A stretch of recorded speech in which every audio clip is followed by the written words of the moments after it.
Assalamualaikum warahmatullahi wabarakatuh. Ikhwah fillah, para salafus soleh, para ulama-ulama telah memberikan contoh kepada kita bagaimana sikap mereka dalam hidup, yaitu mereka selalu khusyuk baik di luar maupun di dalam sholat. Sebagai contoh, kisah Abdullah bin Khaisam. Beliau adalah sahabat Ibnu Mas'ud. Ibnu Mas'ud adalah sahabat dan saudara asisten Rasulullah SAW. Pada satu waktu, Abdullah bin Khaisam ini datang ke rumah Ibnu Mas'ud, dan beliau memang seringkali mundar-mandir bolak-balik ke rumah Ibnu Mas'ud. Dan tiap kali datang, dia selalu menunduk dan memejamkan matanya, sampai-sampai pembantu Ibnu Mas'ud menyangka dia adalah seorang buta. Sehingga ketika dia sampai di rumah Ibnu Mas'ud, pembantu Ibnu Mas'ud berkata, "Wahai tuan, sahabat tuan yang buta itu sudah datang."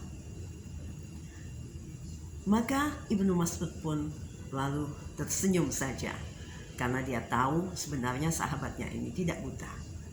Bahkan Ibnu Mas'ud lalu berkata bahwa beruntunglah orang-orang yang rendah hati, sebagaimana tersebut dalam surat Al-Hajj ayat 34.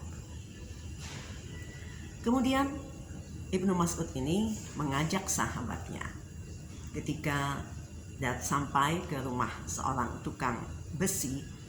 Sahabatnya ini, Abdullah bin Khaisam, melihat tukang besi tadi sedang bekerja menggunakan api. Ketika dia melihat api, maka tiba-tiba dia pusing yang hebat, lalu dia pingsan.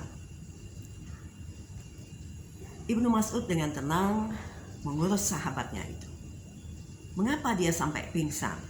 Tentu saja karena dia orang yang khusyuk, dan pada bayangan dia yang ada dalam pemikirannya, api itu adalah api neraka. Kemudian para salafus salih, ulama-ulama yang lain pun banyak yang memberikan contoh kepada kita bagaimana kehusyuan mereka di dalam sholat.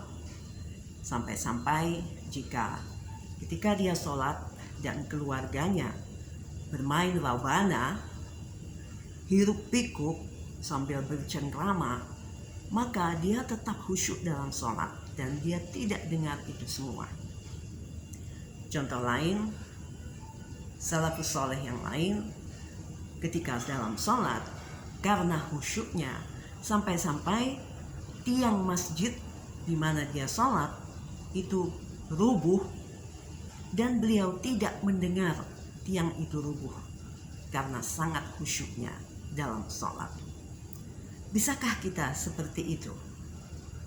Karena itulah para ulama menyarankan kepada kita, jika kita akan sholat, maka sebaiknya selesaikan dulu semua urusan-urusan kita agar kita bisa konsentrasi pada bacaan sholat yang kita baca.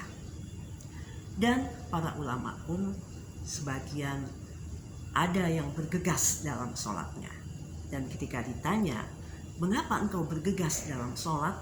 maka dia menjawab, agar setan tidak keburu mengganggunya, supaya tidak hilang konsentrasinya dalam sholat. Adapun Rasulullah SAW sendiri telah memberikan contoh kepada kita bahwa beliau berlama-lama dalam sholat sampai kaki beliau bengkak.